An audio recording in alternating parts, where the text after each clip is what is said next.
Now is the time for Canada to be unified and aligned in the face of that kind of economic threat from our largest trading partner. And I think that the impact of that failed relationship will impact all of the provinces in ways that are massive. And is there any update on having an MOU signed with Nova Scotia and PEI, just like Newfoundland and Labrador? We are in conversations actually with PEI. It's moving rather quickly, and now that we know that we're headed to Saskatchewan for the next FMM, I'm going to bump Premier Moe up on our list and see if we can use that opportunity to sign an MOU with Saskatchewan. The public appetite was there, and the proponents were there. Would you be interested in looking at natural gas extraction again in the province? The discussion seems to be alive in places like BC. That's an interesting one, because you just highlighted two significant ifs. If the public appetite was there and if there was a proponent there. And I'm not sure that either of those two ifs exist, not in ways that I've seen it, where the Prime Minister did talk about the Chinese tariffs on seafood that are affecting producers here in New Brunswick, and that the conversation around Chinese tariffs happened between the Prime Minister and the President. It has significant impact here.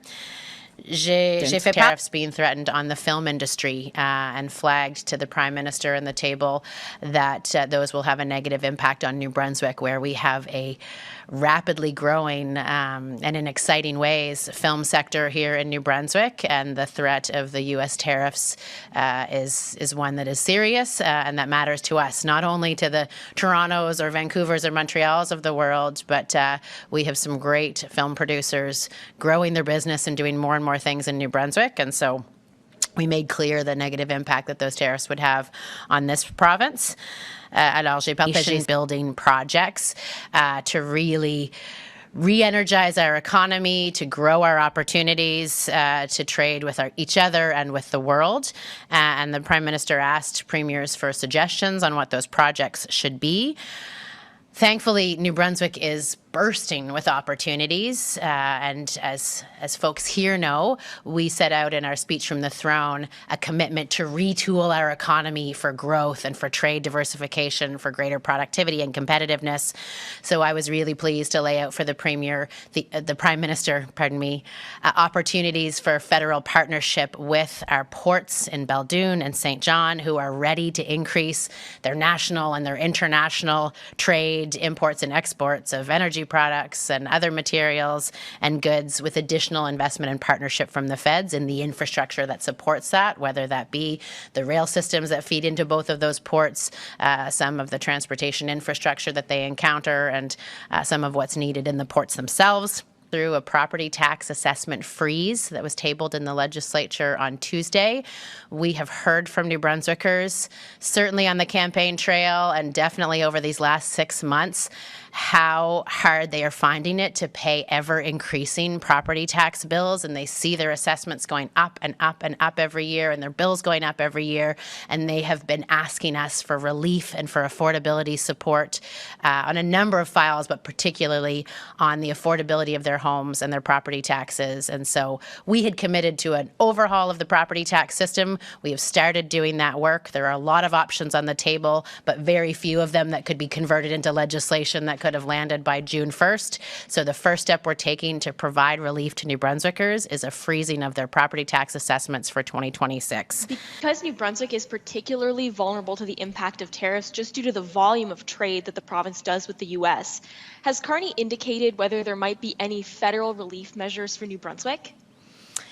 We didn't talk about specific provincial level relief on the First Minister's call yesterday, but New Brunswick is certainly engaging with the Prime Minister directly and eager to see what cabinet he calls, because we are planning to bring a bit of a New Brunswick kitchen party to Ottawa to make clear what our priorities are and the best ways for the federal government to support industries here in New Brunswick that have been hit. There's more conversations to have about tariff relief relief and support and our retaliatory tariff program as the evolution of this trade dispute continues and as we move into negotiating the U.S.-Mexico-Canada trade agreement. So at this point, we're looking forward to making New Brunswick's unique needs really clear to the Prime Minister. We know it's clear to the members of his team that represent New Brunswick, and we've been engaging with them as well.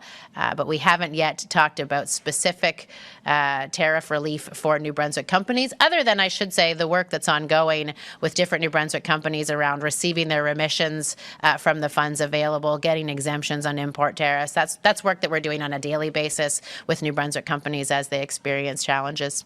You mentioned that the seafood sector in the province was being impacted by the Chinese tariffs.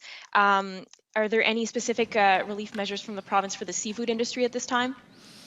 So there are absolutely specific relief measures from New Brunswick, as we announced, I can't think of how many weeks ago, because we put together a tariff support package worth $162 million that included funds to support companies with working capital who have either lost clients or are experiencing a higher cost of doing business because of things like Chinese tariffs, funds to support their access to new clients and competitiveness investments and productivity investments, support for employees that might be impacted, support for communities that might be impacted.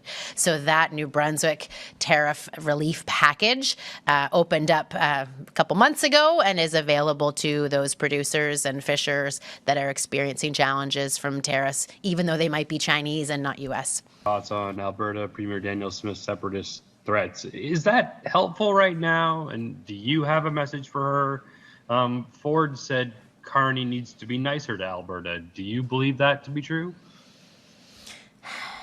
I mean, I think that at this point in time, given the threats that we're facing from the United States that continue to be expressed by the president and the importance of the negotiation of the next U.S.-Mexico-Canada trade agreement, that now is the time for Canada to be unified and aligned in the face of that kind of economic threat from our largest trading partner. And I think that the impact of that failed relationship will impact all of the provinces in ways that are massive. And so our focus is on making sure that the Prime Minister has a unified country to put his best and strongest positions forward to the U.S. through the negotiations that are to come. And I think that it's something that Prime Minister Carney has already demonstrated is a particular interest in each different province in Canada and their unique realities. And he brings a bit of an understanding of the province of Alberta, having spent a considerable amount of time there. And from what I understand, he and Premier Smith have met and have engaged, and it seems like it was a very positive conversation. I think this Prime Minister has demonstrated an interest to support the development of resources, the development of the economy in ways that align with Premier Smith's. So I am optimistic that as we move forward, we will be able to stay unified as a country in the face of the American threats and build more understanding between all of the different provinces in Canada about what we have to offer each other and how we can build a stronger and stronger nation to take on the world and to thrive. You said that Prime Minister Carney asked for nation-building projects of the premiers. Was an oil pipeline headed east explicitly discussed, and what would be the next steps after compiling a list of projects?